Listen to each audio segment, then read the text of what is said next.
Hey everybody, how's it going? It is Earth and Stone, back in it again. I'm Derek. I'm Maddie. And we are at St.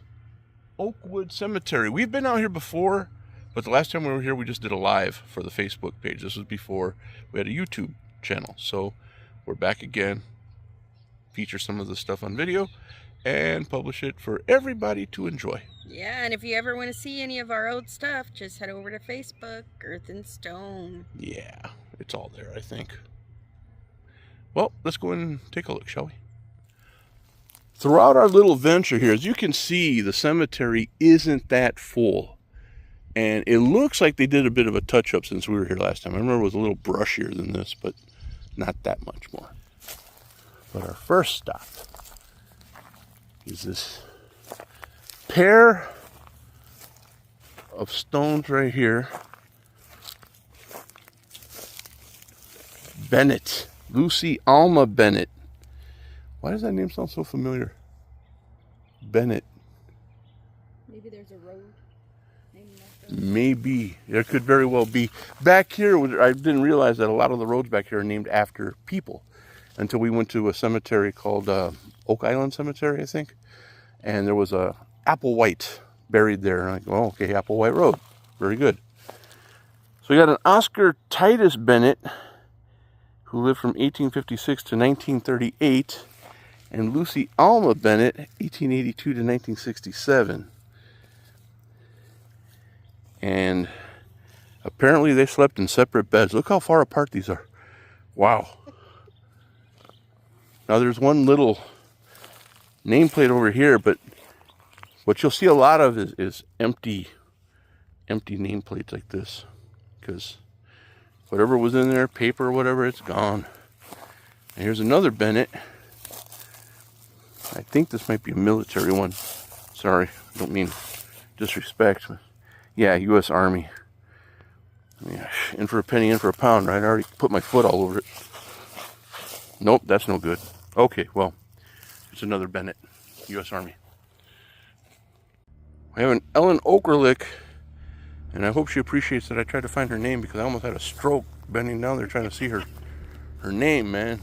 Wow, like I got a head rush so bad. But yeah, the stones are a little bit different here, I've noticed. Some are, like, to me, I've always described those kinds of stones like Hollywood stones. They look like the kind I would see in a movie. This one here is so flush to the ground, but it's not in the ground. It's sticking up just a bit. Just enough that if these weeds were like any higher, I'd have tripped over it and sued the ever-living hell out of this cemetery. I don't know who owns it. I'd have a hard time making a case, but, you know. I wonder if it's still running, like can we still buy a plot here? What do you mean we, white man? Space. There's so much space. Yeah. And these are so old. Or was it just a family? Well, I keep stepping on spots that feel like I'm going to sink into them. Yeah, it's really soft sand. Okay, now, remember we discussed high weeds and how snakes might be in them? Well, here I am again, doing what I shouldn't oughta. Mother Mary Hodges. May 1st, 1861 to February 8th, 1943. Kind of gives you an idea how long these have been here. And these are really overgrown, so not as bad as they could be, but not as good as they could be either. And the father, David B. Hodges, 1862 to 1945. Like salt and pepper shakers, they're matching, but they're not. Only thing I can imagine is that they dug the graves wider at some point, because I see a lot of graves that are like slender. Like if they put me in it, they'd have to put me in sideways on my shoulder. But these are, you know, like those over there, those are pretty wide, pretty far apart. So are these. But there's plenty of room in this, because there's a curb going all the way around this. But there's room for more, but I guess they just gave up on the whole idea. Just leave them there by themselves. I don't know. But underneath this tree here, we've got this little jammy right here.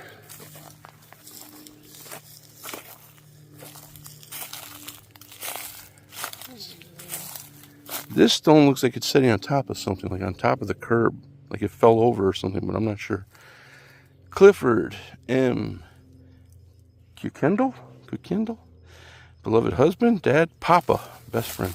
I guess they call people, when, you know, they called the grandfathers papas back then, not this. Oh, it's on one of those metal things again. Oh, is it? Like the ones we saw at Rampy? Yeah. This is back in 2008, so this is pretty current. Oh, and there's a whole nother one over there. Where? Oh, I thought that was a curb.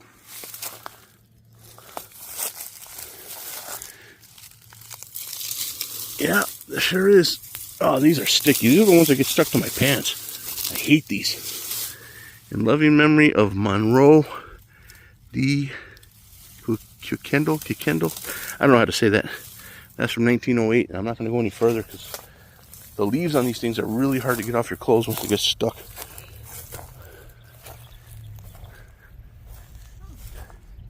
Pretty neat. Now, here obviously is a stone that has been upended. Time could have done this. Looks like it broke off. And it's the same last name. Timon and Erna. 1904, 1910 to 1984 and 1968.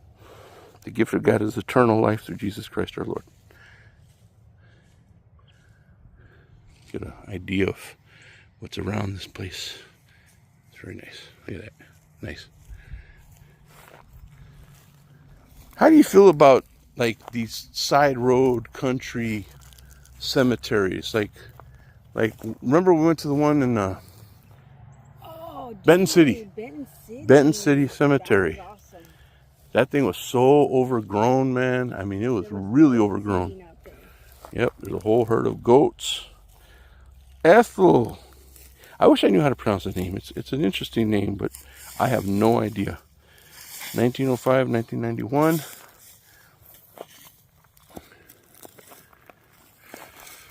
This is another K name. Yes. Roy D. 1926 to 1970. You know what I think about when I see these little side ones? Huh. Especially one that's not full. Mm-hmm. Is that there used to be a house somewhere? Oh. And back how they used to bury them on their land? Sure. That makes sense. That makes sense. There's quite a few here, but we always hear about people who donate their land to cemeteries and stuff. So they could have had a family plot, and then they said, hey, if you need cemetery space, we have space. Another one of the family over here, Arthur. And this over here. This one's 1924 to 1927. 24 to 27? Yeah. Oh. So that's like 3, right? Yeah. What's the name? Alma? Iris, Alma, or Elma. Born December 5th, 1924. Died January 31st, 1927. So she celebrated her final birthday. She got to that birthday. Not before her birthday. Just after. I don't want to sound morbid, but sometimes I wonder what was it? Was it just like SIDS or, you know, a sickness maybe that was going around? Because that's one thing we found out in a lot of these little areas is that a lot of people get wiped out by stuff that we just go get a pill over the counter for. Things like diarrhea, strep, things like that. What's this say? 1937, 1938. Not long at all.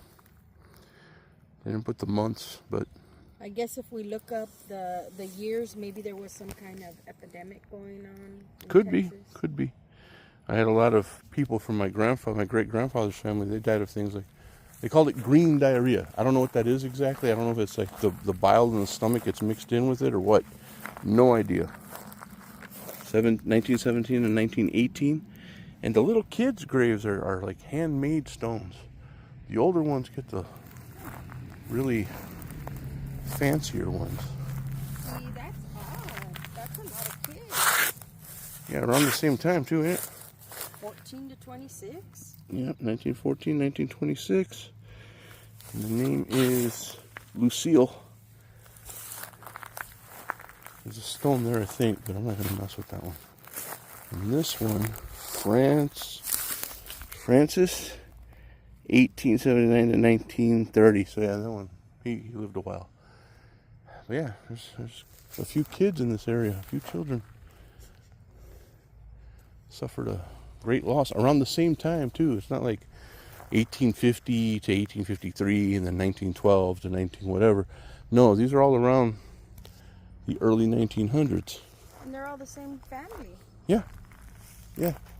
Imagine what they were going through, losing this many kids so soon. 1878, 1941. So I guess my theory about the older family members getting the fancy stones is wrong. I'm guessing this family was of meager means. They didn't have the money for stones like that. So they made theirs, which is admirable. The times were different because they passed away in 84, so by the time we get over here, stones are more modern. There's, like Maddie was saying, there's a lot of open land here. A lot of patches of land that don't have stones, or they had stones and they disappeared. But I doubt that. There's always some evidence of a grave somewhere. Like this has like the cement over it. Everett Marsh, 1883, 1939.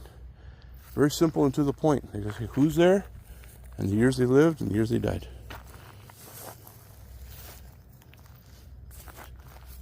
Arthur Marsh, 1880 to 1936. So I'm going to guess these two are brothers.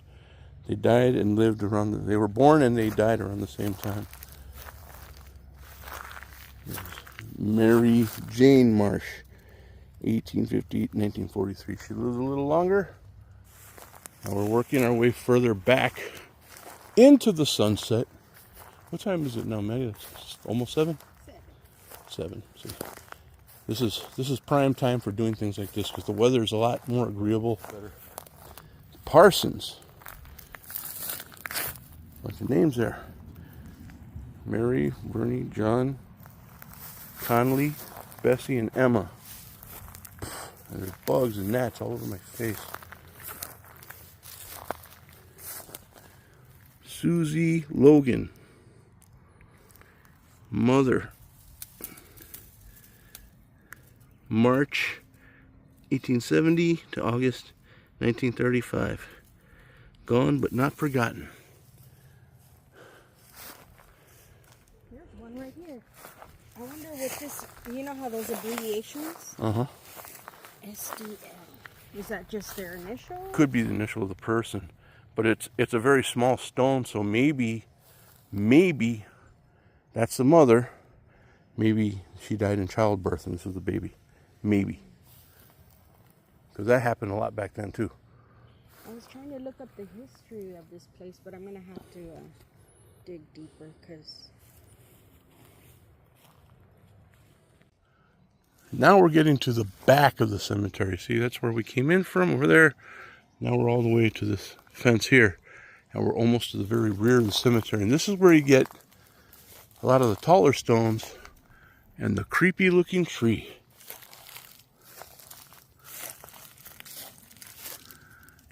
And these are very hard to read.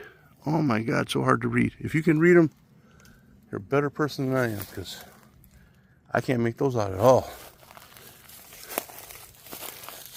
I got 4. Is it 4? Yeah, 4 of these types of stones right here. Can you read that? I can't.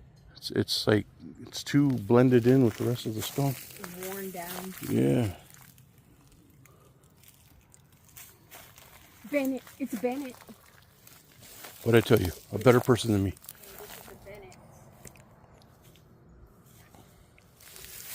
Bennett. More stones that are ground down to almost nothing. Like the front of them is just smooth. This one looks like it has something on it. But no, I can't make it out. My eyes suck. Got the gated grave here.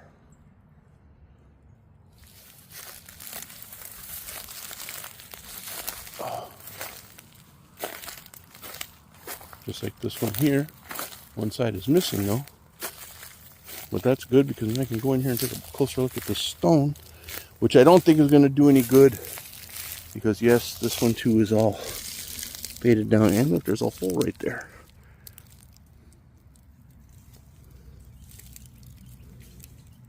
Is that an eye? I freaked myself out a little bit. It looks like an eyeball looking back. Yeah, see, a lot of these are just worn out with time. Glazed over with this moldy looking stuff and water damage and who knows what else.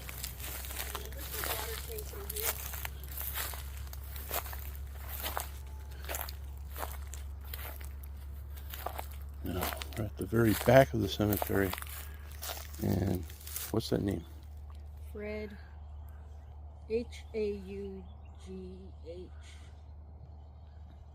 Haugh. How? Okay. But you see how it looks like the water came through here? Yeah. Yeah, that makes sense. Look, all these branches fell off this tree. Probably could have been the last storm. I mean, it looks pretty dead, so it wouldn't take much for these to fall off. Hout! I think it's pronounced Hout. You got Sam and Josephine. 1858, 1949, 1868, 1942. Hout. We got it. And another caged gem over here. These are high. Okay, this is probably, I don't remember seeing any this high. Itty bitty little, what does that say? D-E-K. Okay. They're just, it's just so overgrown. Yeah, it's hard to see them. Little one. Two little small ones right there.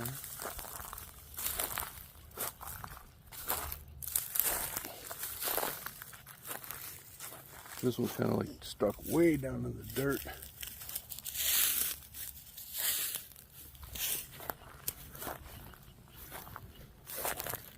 I want to find a cemetery that has a legend around it, like a fable or something like that.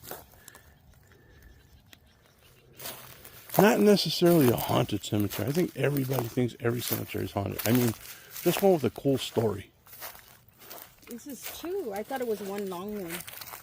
Oh, yeah. That's two. And that, ladies and gentlemen, was the entire place. That's it. The whole thing, the whole kit and caboodle. Everything. It was, nope, not going to use that word ever again. Nope. It's a nice, very personal cemetery on one of the many back roads here in Texas. And it's very close to where I live, so. And would you believe I used to come down this road all the time to go to my friend's house? I never noticed this cemetery here. And considering there's people there from the 1800s, I should have. It should have been very noticeable to me. Never was. I must have been in a rush to get somewhere, huh? And as we leave Saints Oakwood Cemetery, let's take one last glance of what is.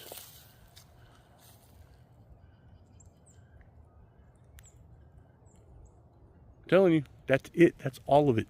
We took you through the whole thing. And it's rare that we do that. Because sometimes they're a little too big. But this time, no. Nice, small, personable cemetery. Historic, if you ask me. Okay, Maddie, this is our second time here. Did you see or feel anything differently this time? Or was it just about the same as the last time? I don't know if the grass was higher last time, but I know I was able to see more. Like that one under the tree, we were able to see that there was a whole nother tombstone over there. Yeah, I completely forgot that there was another one under there. But anyways, as we bid a fond adieu to all of you, thank you for joining us. This was short, sweet, to the point, and we're glad you were able to join us. We hope you liked it. Join us again. We're going to be doing a few more of these real soon. We're going to be revisiting some places we've been to before. Maybe we're revisiting them because the quality the first time wasn't so great. Maybe we're revisiting them because we didn't do a video the first time. Different reasons. Or maybe we just like the place so much we have to go back. Who knows? But until next time, this is Derek. Maddie. Positive vibes.